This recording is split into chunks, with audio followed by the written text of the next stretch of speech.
अध्याय 9। राम जन्मभूमि मंदिर मुस्लिम साक्ष्य हर्ष नारायण।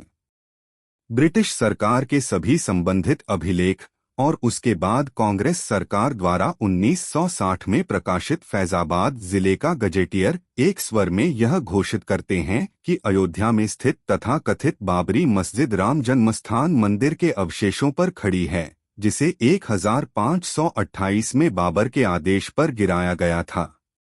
सैयद शहाबुद्दीन जेएनयू के इतिहासकार और स्वयंभू धर्मनिरपेक्ष विद्वान व नेता यह जोर शोर से चुनौती दे रहे हैं कि ऐसे किसी मंदिर का अस्तित्व और उसका ध्वंस एक मिथक है, जिसे ब्रिटिशों ने अपनी फूट डालो और राज करो नीति के तहत फैलाया था। सैयद शहाबुद्दीन और कई मुस्लिम धर्मगुरु एक कदम आगे बढ़कर यह दावा करते हैं कि न तो बाबर और न ही कोई और मुस्लिम ऐसा सोच सकता है कि किसी मंदिर को गिराकर वहां मस्जिद बनाए, क्योंकि उनके अनुसार ऐसी मस्जिद शरीयत की दृष्टि में मस्जिद नहीं मानी जाएगी और मुसलमान स्वयं उसे ध्वस्त करने के लिए बाध्य होंगे। इसी विचार के तहत सैयद शहाबुद्दीन यह घोषणा करते फिर रहे हैं कि यदि ब्रिटिश स्रोतों के अलावा अन्य किसी स्वतंत्र स्रोत से यह सिद्ध हो जाए कि बाबरी मस्जिद किसी मंदिर को हटाकर बनाई गई है, तो वे स्वयं उसे अपने हाथों से गिराकर हिंदुओं को सौंप देंगे। यह चुनौती स्वीकार करने योग्य है और मैं यह चुनौती उन सभी की ओर से जो राजनीति से ऊपर सत्य को स्थान देते हैं, पूरी गरिमा के साथ स्वीकार करता हूँ। खैर, एक पल के लिए यह मान भी लें कि बाबरी मस्जिद को किसी मंदिर को गिराकर नहीं बनाया गया, तो भी कुछ अन्य मस्जिदें तो निर्विवाद रूप से ऐसे मंदिरों को गिराकर ही बनाई गई हैं। क्या सैयद शहाबुद्दीन ऐसे मस्जिदों के संबंध में अपना वादा निभाने को तैयार हैं? यह सर्वविदित है कि मुस्लिम आक्रमणकारियों द्वारा बनाई गई अधिकांश मस्जिदें या तो जबरन छीनी गई जमीन पर बनी हैं या फिर काफिरों से बलपूर्वक हड़पी गई भूमि पर। और फिर काबा के बारे में क्या कहेंगे? सैयद शहाबुद्दीन अब्दुर्रहमान, जो हाल ही में एक दुर्घटना में निधन को प्राप्त हुए, एक प्रसिद्ध मुस्लिम इतिहासकार थे। उन्होंने मुस्लिम धर्माचार्यों की स्थिति को कुछ इस प्रकार संशोधित किया। यह भी कल्पनीय है कि किसी विशेष कारण से किसी मंदिर को गिराकर उसके पास या थोड़ी दूरी पर कोई मस्जिद बनाई गई हो, लेकिन कभी भी किसी मंदिर की जगह पर सीधे मस्जिद नहीं बनाई गई। जहां तक शरीयत के फैसले का प्रश्न है, यह सही है कि कुछ धर्मशास्त्रीय और विधिक निर्णय इस बात की पुष्टि करते हैं कि जबरन या अवैध अनुचित तरीके से प्राप्त की गई भूमि पर कोई मस्जिद नहीं बनाई जा सकती। लेकिन सवाल यह है कि क्या ये निर्णय उन जमीनों पर भी लागू होते हैं जो जिहाद के माध्यम से प्राप्त की गई हों? इसका उत्तर स्पष्ट रूप से नहीं है। पैगंबर ने स्पष्ट कर दिया है कि सारी जमीन अल्लाह और उसके रसूल की है, और स्पष्ट है कि यह जमीन पैगंबर के माध्यम से मुसलमानों की हो जाती है। इकबाल ने फारसी में तारेक, स्पेन के विजेता, के मुख से यह शब्द कहलवाए, हर मुल्क मुल्के मास्त की मुल्के खुदाए मास्त, अर्थात हर देश हमारा देश है क्योंकि वह हमारे खुदा का देश है। 14वीं सदी के फकीह इब्न तैमिय्याह का तर्क था कि जिहाद मुसलमानों को वह भूमि वापस दिलाता है जो मूलतः उन्हीं की थी। यह तर्क मुसलमानों को जिहाद के माध्यम से अन्य लोगों से भूमि हथियाने का नैतिक अधिकार देता है। इस प्रकार शरीयत के आधार पर दिया गया तर्क खड़ा नहीं हो सकता। अब मैं कुछ विशुद्ध मुस्लिम स्रोत प्रस्तुत करता हूं जो ब्रिटिश प्रभाव क्षेत्र से परे हैं, ताकि यह दर्शाया जा सके कि बाबरी मस्जिद एक हिंदू मंदिर, विशेष रूप से राम जन्मस्थान मंदिर, को आंशिक या पूर्ण रूप से हटाकर बनाई गई थी। पहले एक अप्रत्यक्ष साक्ष्य।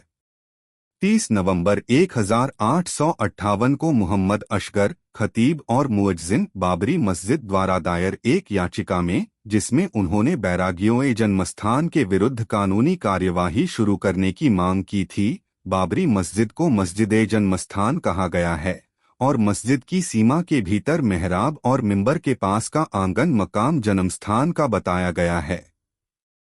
बैरागियों ने उस आंगन में एक चबूतरा बना लिया था जिसे याचिकाकर्ता हटवाना चाहता था।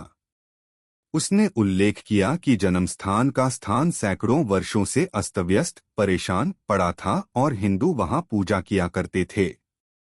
मकाम जन्मस्थान का सैकड़ों बरस से परेशान पड़ा रहता था। अहले हुनूद पूजा करते थे। अब यदि बाबरी मस्जिद को ही जन्मस्थान मस्जिद कहा गया है और उसका आंगन जन्मस्थान माना गया है तथा हिंदू वहां लगातार पूजा करते आ रहे हैं, तो यह स्पष्ट संकेत है कि वहां पहले जन्मस्थान मंदिर का कोई निर्माण रहा होगा, जिसे मीर बाकी ने आंशिक रूप से तोड़ा और आंशिक रूप से वर्तमान बाबरी मस्जिद में बदल दिया, चाहे बाबर की अनुमति से या बिना उसके। हिंदुओं के पास उस मंदिर विहीन आंगन में पूजा करने के अलावा कोई और विकल्प नहीं था। अन्यथा यह कल्पना करना कठिन है कि वे इतने लंबे समय तक, और वह भी एक पवित्र स्थल पर, बिना किसी मंदिर संरचना के पूजा करते रहे होंगे। जिहाद की असफलता। मेरा दूसरा दस्तावेज हदीकाए शुहदा है, जिसे मिर्जा जान ने लिखा था। वे न केवल इस्लामी जिहाद के प्रत्यक्षदर्शी थे, बल्कि 1855 में वाजिद अली शाह के शासनकाल के दौरान हनुमानगढ़ी, जो बाबरी मस्जिद से कुछ 100 गज की दूरी पर है, को हिंदुओं से पुनः प्राप्त करने के लिए अमीर अली अमेठावी के नेतृत्व में चलाए गए जिहाद में सक्रिय भागीदार भी थे। यह पुस्तक जिहाद की असफलता के तुरंत बाद तैयार हुई और अगले वर्ष यानी 1856 में लखनऊ में प्रकाशित हुई। रईस अहमद जाफरी ने इसे अपनी पुस्तक वाजिद अली शाह और उनका अहद लखनऊ किताब मंजिल 1957 में अध्याय 9 के रूप में सम्मिलित किया है, हालांकि उन्होंने उसमें से वह सब हटा दिया जो उन्हें अनावश्यक लगा, किंतु स्वयं से एक भी शब्द नहीं जोड़ा। अब देखें कि इस दस्तावेज से हमें हमारे शोध से संबंधित कौन सी जानकारी प्राप्त होती है। मिर्जा जान लिखते हैं कि सैयद सालार मसूद गाजी के शासन की स्थापना के बाद से ही जहां भी उन्हें हिंदुओं के भव्य मंदिर मिले, वहां मुसलमान शासकों ने मस्जिदें, खानकाहें और सराएं बनवाईं, मुअज्जिन, शिक्षक और भंडारपाल नियुक्त किए, इस्लाम का जोरों से प्रचार किया और काफिरों को पराजित किया। इसी प्रकार उन्होंने फैजाबाद और अवध को भी कुफ्र की गंदगी से साफ किया, क्योंकि यह पूजा का बड़ा केंद्र और राम के पिता की राजधानी थी। जहां राम जन्मस्थान का विशाल मंदिर था, वहां एक बड़ी मस्जिद बनाई गई, और जहां एक छोटा मंडप था, वहां एक कैंप मस्जिद, मस्जिद मुख्तसरेकनाती, बनाई गई। जन्मस्थान मंदिर राम के अवतरण का मुख्य स्थान है, जिसके बगल में सीता की रसोई है। वहां बादशाह बाबर द्वारा 923 हिजरी 1528 ईस्वी में मूसा आशिकान के संरक्षण में कितनी ऊंची मस्जिद बनवाई गई। वह मस्जिद आज भी सीता की रसोई मस्जिद के नाम से दूर दूर तक जानी जाती है, और वह मंदिर उसके बगल में आज भी मौजूद है, और पहलू में वह देवालय बाकी है। यह ध्यान रखना आवश्यक है कि मिर्जा जान यह सब पुरानी पुस्तकों, कुतुबे साबिका और समकालीन विवरणों के आधार पर लिखने का दावा करते हैं। मेरा तीसरा दस्तावेज मुरक्काए खुसरवी का एक अध्याय है, जिसे तारीख़ अवध के नाम से भी जाना जाता है। इसे शेख अजमत अली काकोरवी नामी 1811 से 1893 ने लिखा था, जो वाजिद अली शाह के शासनकाल के दौरान हुई अनेक घटनाओं के प्रत्यक्षदर्शी थे। यह रचना 1869 में पूर्ण हुई थी, लेकिन एक सदी से अधिक समय तक प्रकाशित नहीं हो सकी। इसका केवल एक ही पांडुलिपि आज उपलब्ध है, जो लखनऊ विश्वविद्यालय की टैगोर लाइब्रेरी में सुरक्षित है। इसकी एक प्रेस प्रति डॉक्टर जाकी काकोरवी ने प्रकाशित करने के लिए तैयार की थी, जिसे फखरुद्दीन अली अहमद मेमोरियल कमेटी, लखनऊ, उप्र की आर्थिक सहायता से छापा जाना था। लेकिन कमेटी ने इस पुस्तक के उस अध्याय के प्रकाशन पर रोक लगा दी जिसमें अमीर अली अमेठावी के नेतृत्व में हनुमानगढ़ी को बैरागियों से पुनः प्राप्त करने के लिए किए गए जिहाद का विवरण था। कारण यह दिया गया कि उस समय की राजनीतिक स्थिति को देखते हुए उसका प्रकाशन उपयुक्त नहीं होगा। नतीजा यह हुआ कि डॉक्टर काकोरवी को 1986 में यह पुस्तक उस अध्याय को हटाकर ही पहली बार प्रकाशित करनी पड़ी। बाद में उन्होंने उस अध्याय को अलग से और किसी भी वित्तीय या अन्य सहायता के बिना 1987 में अमीर अली शहीद और मारकाए हनुमानगढ़ी शीर्षक से मरकज़ेयत बर्दू 137 शाहगंज लखनऊ 3 से स्वतंत्र रूप से प्रकाशित किया। यह दुर्भाग्यपूर्ण है कि हमारे विचारहीन धर्मनिरपेक्षता और इतिहास के प्रति क्षीण होते बोध के चलते भारत के मध्यकालीन इतिहास के ऐसे प्राथमिक स्रोतों के दबा दिए जाने या पूर्ण रूप से लुप्त हो जाने का खतरा मंडरा रहा है। स्वयं डॉक्टर काकोरवी ने यह खेद व्यक्त किया है कि इस तरह की किसी भी पुरानी रचना या संकलन के किसी भाग को दबा देना भविष्य के इतिहासकारों और शोधकर्ताओं के लिए कठिनाइयां और गलतफहमियां उत्पन्न कर सकता है। तो हमारे लेखक शेख मोहम्मद अजमत अली काकोरीवी नामी इस मुद्दे पर राम जन्मस्थान मंदिर का विध्वंस हुआ था या वह कभी अस्तित्व में ही नहीं था, क्या प्रकाश डालते हैं। उनकी किताब का प्रारंभिक अनुच्छेद मिर्जा जान की हदीकाए शुहदा में उद्धृत अंश से बहुत मिलता जुलता है। नीचे मैं लेखक के अपने शब्दों में वह अनुच्छेद दे रहा हूं, केवल कुछ ही विवरण हटाए गए हैं।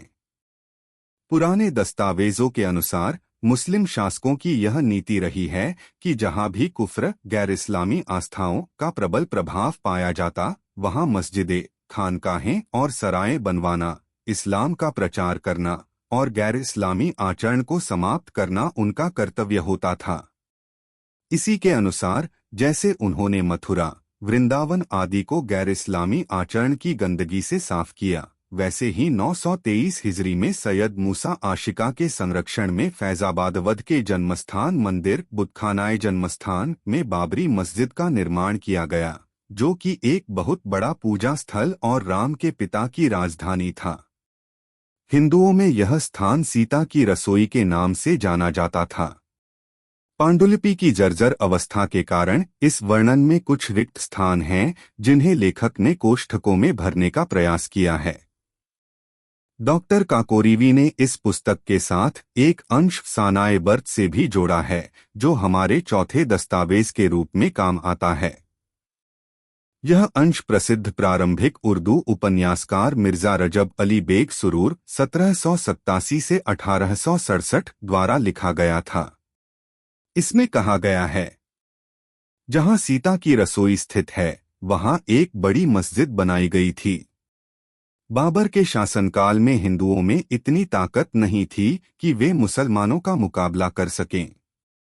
923 हिजरी में सैयद मीर आशिका के संरक्षण में मस्जिद बनाई गई।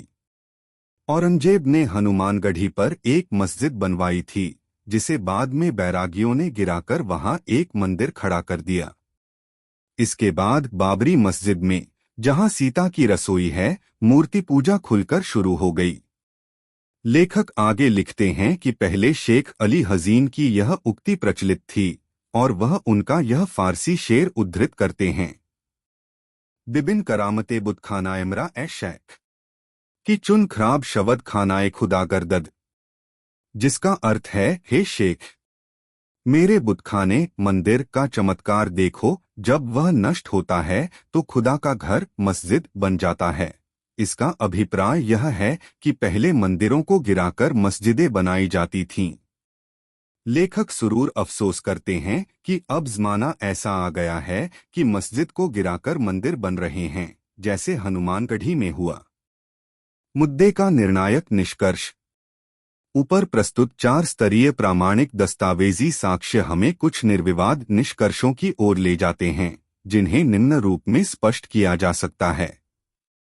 1. मुस्लिम शासकों ने हिंदू धर्म को आघात पहुंचाने और इस्लाम फैलाने के जोश में हिंदू मंदिरों को अपवित्र या ध्वस्त कर उनकी जगह मस्जिदें आदि बनवाने की प्रवृत्ति अपनाई। बड़े मंदिरों की जगह बड़ी मस्जिदें और छोटे मंदिरों की जगह छोटी मस्जिदें बनाई।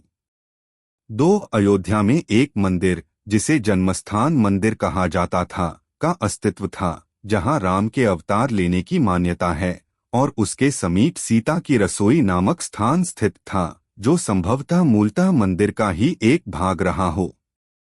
3 जैसे अन्य मुस्लिम शासकों ने मथुरा, वृंदावन आदि को अपवित्र किया, वैसे ही बाबर ने अयोध्या को इस्लाम के प्रचार और मंदिरों को मस्जिदों से प्रतिस्थापित करने हेतु चुना, चूंकि यह स्थान हिंदुओं के लिए अत्यंत पवित्र था। और 1528 में सैयद मीर मूसा आशिका के संरक्षण में राम जन्मस्थान मंदिर को हटाकर तथाकथित बाबरी मस्जिद का निर्माण करवाया, जिसके कुछ अवशेष संभवतः 1855 तक विद्यमान थे। 4 बाबरी मस्जिद को 1855 से बहुत पहले से ही मस्जिदे जन्मस्थान और मस्जिदे सीता की रसोई कहा जाता रहा है। 5 जन्मस्थान मंदिर के स्थान पर बाबरी मस्जिद बनाए जाने के बाद भी हिंदू लंबे समय से राम जन्मस्थान पर पूजा करते रहे। 6 उपरोक्त तथ्य प्रामाणिक मुस्लिम स्रोतों से प्राप्त हुए हैं और इन्हें फूट डालो और राज करो नीति के तहत बदनाम किए गए ब्रिटिशों द्वारा गढ़ा हुआ नहीं कहा जा सकता। ये निष्कर्ष अटल हैं और राम जन्मस्थान मंदिर के विध्वंस बनाम अस्तित्वहीनता के मुद्दे को निर्णायक रूप से स्पष्ट कर देते हैं।